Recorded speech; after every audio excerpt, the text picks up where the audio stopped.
Oke, panduan untuk menambahkan sound effect, di animasi ya.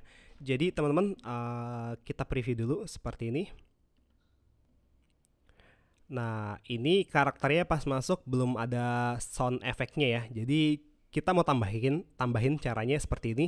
Diklik karakternya, kemudian teman-teman masuk ke animation, lalu klik animation pen.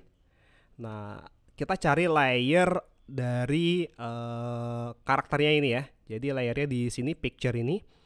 Nah, kemudian caranya teman-teman diklik terus lihat di layer yang paling atas ini ya, bagian picture ini. Kemudian teman-teman klik yang anak panah bawah ini ya, icon sini, icon anak panah bawah ini. Kemudian klik effect option. Nah, di sini di bagian sound teman-teman silakan pilih ya efeknya. Misalkan kita pilih yang di sini sound efeknya yang whoosh ini, klik OK. Jadi kalau kita preview hasilnya seperti ini. Nah, akan ada sound effect whoosh gitu ya. Nah, teman-teman bisa ganti dengan sound effect lainnya juga dengan cara seperti itu ya, teman-teman.